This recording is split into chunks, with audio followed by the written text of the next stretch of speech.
Oh, squirrel. Hi guys, it's Saffy again. It's been like 2 years. I know, we move. So today we're going to be speaking about how to pick a Cambridge college. It's not something that I put a lot of thought into personally, but it's something that I think you should put a lot of thought into. Not a lot of thought, but at least some thought. I didn't actually pick my college, my teacher did. I didn't really care about where I went. I didn't really care about Cambridge, didn't think I was getting in. So she was just like, oh, how about this college? And I was like, okay. So yeah, she chose Newnham for me, which is an all-girls college on Sidgwick Avenue. She made a very good choice for me because I absolutely love it. And if I could choose again, I would definitely choose Newnham. So yeah, you spend a lot of time in your college, and it is a big part of your uni experience. So it is something that you should put some thought into, that you pick somewhere that you would be willing to go. So Cambridge is a collegiate system, which means it's made up of different colleges that make Cambridge. So your college is essentially your home in Cambridge. You can join college sports, societies.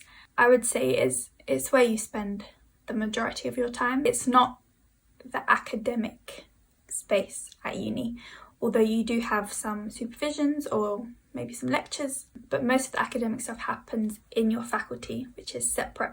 So college, where you live, basically. So it should be somewhere you feel nice and comfortable, somewhere that you can see yourself calling home. So there are two ways to apply to Cambridge. One is either directly applying to a college, so you pick a college and like, yep, you, I want you, then you apply. Or you can do an open application, which is basically, you don't pick a college, you just send in your application and then you'll be given to a college, any college, it's out of your control which, and they will take your application. So basically what you're saying with the open application is, I don't mind what college I go to, any one of you take me. Anyone. What can also happen is when you apply directly to a college, you can get pulled. So you've applied to the college, you do the interview, but you don't get space at that college. So say for example, I applied to Newnham, had my interview, it went well, but they didn't have any space for me, or there was people that were better than me, but they still think that I should have a place there. So they put you in the pool, and then another college can take you out the pool and be like, yep, we want this one.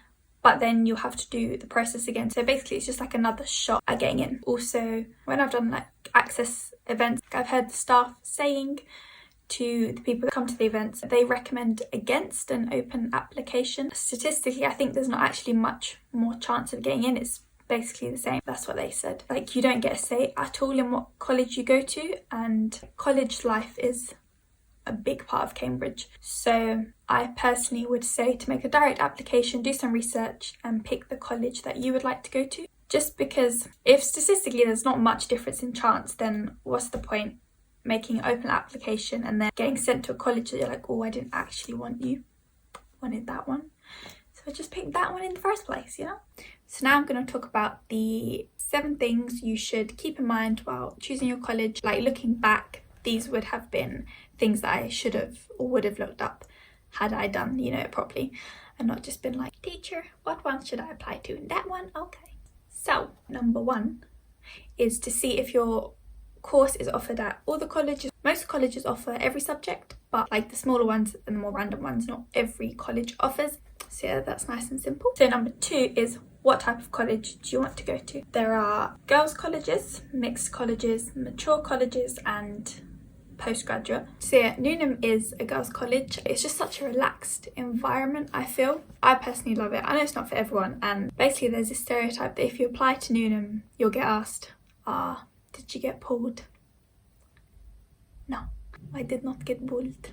So those two haven't really narrowed down your choices a lot, probably, unless you want to go to a girls' or mature college. This is where it gets a bit more specific. So number 3 is the location of the college. So Cambridge City is like very small, everything's walking distance. Yes, you've got like in the centre ones, so like King's, Clare's, John's, Trinity. They're all on like one street in the middle of town basically, and that's the busiest street. So they are the most centred ones. And then it just like slowly branches out till you get to the far ones, which are like Girton, irrelevant. So Newnham is about 10 minutes from the centre of town, which I personally think is like ideal because it's not far, you can walk into town anytime, but you haven't got like tourists coming to your college like King's, there's loads of tourists, Trinity as well. That would personally really annoy me. It would make it feel less homely, like why are these strangers walking about my college? But obviously other people different. You might want to be bang in the middle of everything. You might want to be in Girton. And then the other thing to consider is location wise is how far away it is from your department. For me, my department is 1 minute away from my accommodation, which is banging. So have a look where your department would be, and then maybe you could look at the colleges around that department because that's where you'll be going every day. But most colleges are not far from the departments. It's just like some of the departments are quite far. But again, it's just something to keep in mind. Have a look whereabouts you are, whereabouts you want to be, for academic reasons, and also just where it's nice to live. If you want to be in the middle, if you want to be outside, or like kind of outside, up to you. So the next thing to consider is the price of accommodation and like the aesthetics of the college, the facilities. So I guess it just depends what you're into. If you like the more old look, the more modern look, bricks, or like nice bricks. So then what's important is price of accommodation, because I didn't actually know, but the prices of accommodation differ quite a lot through different colleges. So like Newnham is one of the expensive ones. I think it's in like the top 4 or 5 of most expensive colleges. Peak. And then others are like much cheaper, and then some are more expensive obviously, so that is something to bear in mind. And also some colleges, like all their rooms are the same price. Doesn't matter if you get a good room, bad room, small room, big room, they're all the same price. Newnham does that. Or some other colleges, the prices of accommodation differ. So if you want a better room, it's more expensive.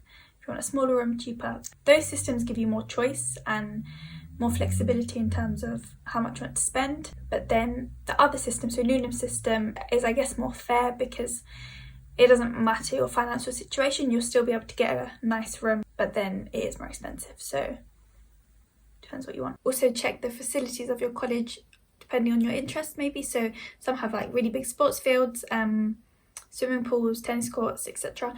And others just don't. Also some are like more focused around music. So it depends on your interests. Look up what they have, what they're interested in. Another thing to decide is, do you want a big college or a small college?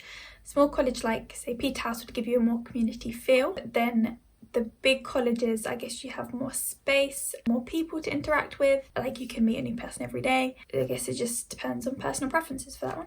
So I think we're on number 5. This one I feel is really important, and alhamdulillah I got very, very lucky with, because as you know I didn't do any research, but look at what financial help is available at your college, as again it differs completely from college to college. And I think this is actually a really important one that people don't actually think about. Alhamdulillah, I got really, really lucky because Newnham actually offer quite a lot of financial support. Basically, the Cambridge bursary, anyone from any college who is eligible can get it, but then Newnham has a Newnham College bursary. You can get that on top of the Cambridge bursary, but not every college offers their students a bursary. So that is something is worth looking into if you're worried about the money side of uni perhaps. Yeah, they're not hard to apply for, and so for me they've personally made my time at Cambridge a lot easier and a lot less stressful. And if you can't find the information online, just email in and the colleges will tell you what they have to offer, and maybe that can influence your decision. And then the last point to consider is diversity. How diverse is the college? Some are more diverse than others. Yeah, so just look at the statistics, see what the vibe is, see what's going on. So yeah, just another fact to consider is the diversity. So those are my tips on how to choose a college. It's definitely something that is worth spending a bit of time on. I'm going to link a guide in the description box below from, I think it's the student room, and it's got like pros and cons of each college. I think some of the information is quite old though, so fact check. I always have my Instagram and Twitter in the description box below if you have any questions or want advice or just reassurance. That is it from me today. Hopefully this has been helpful in pointing out to you what key things that you should be looking for when choosing a college. I hope. But yeah, peace.